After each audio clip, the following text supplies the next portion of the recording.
নমস্কার বন্ধুরা, সকলকে পরিবার চ্যানেলে স্বাগত। আশা করি সকলেই ভালো আছেন। বন্ধুরা, ডিএ মামলায় নতুন মোড়, সময়সীমা শেষ, তবু সুপ্রিম কোর্টে কেন নীরব দুপক্ষ? আজকে সেই গুরুত্বপূর্ণ বিষয় নিয়ে আলোচনা করতে চলেছি, তাই সকলকে বলব ভিডিওটি প্রথম থেকে শেষ পর্যন্ত অবশ্যই দেখবেন ও বিস্তারিত অবশ্যই জানবেন। পশ্চিমবঙ্গের সরকারি কর্মচারীদের মহার্ঘ ভাতা বা ডিএ মামলা নিয়ে ফের একবার প্রশ্নের মুখে। গত 16 মে 2025 তারিখে দেশের সর্বোচ্চ আদালত এই মামলায় জড়িত সব পক্ষকেই তাদের লিখিত বক্তব্য জমা দেওয়ার জন্য 4 সপ্তাহের সময় দিয়েছিল।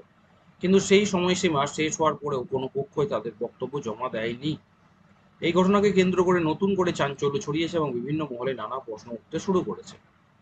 মূল ঘটনা হলো যে সুপ্রিম কোর্ট ডিএ মামলায় রাজ্য সরকার, আবেদনকারী এবং অন্যান্য সংগঠনগুলিকে তাদের লিখিত বক্তব্য জানানোর জন্য যে 4 সপ্তাহের সময় দিয়েছিল, তা 13ই জুন 2025 তারিখে শেষ হয়েছে।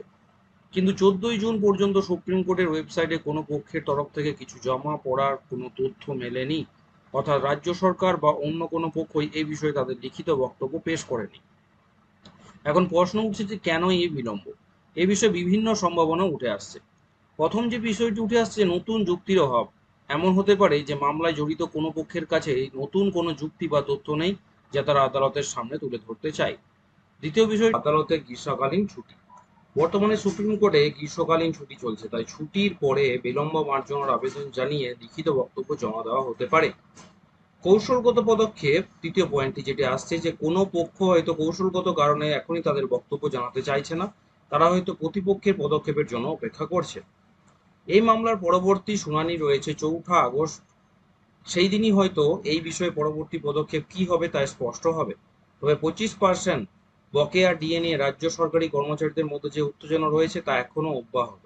আগামী দিনে এই মামলার গতি প্রকৃতি কোন দিকে গড়ায় সেদিকেই সকলের নজর থাকবে।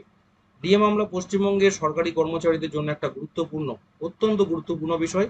এই মামলা রায়ের উপর তাদের আর্থিক ভবিষ্যতের অনেকাংশ নির্ভরশীল। তাই সুপ্রিম কোর্টের প্রতিটি পদক্ষেপ এবং প্রতিটি শুনানি তাদের কাছে অত্যন্ত গুরুত্বপূর্ণ। আগামী দিনে এই মামলার কি রায় হয় তা সময়ই বলবে। আসছি পরে ভিডিও নিয়ে। সকলে বলে চ্যানেলটি অবশ্যই সাবস্ক্রাইব করবেন, শেয়ার করতে ভুলবেন না, নোটিফিকেশন বেলটি অপশন করে রাখবেন, ভিডিওটি লাইক করবেন। সকলে ভালো থাকবেন, সুস্থ থাকবেন।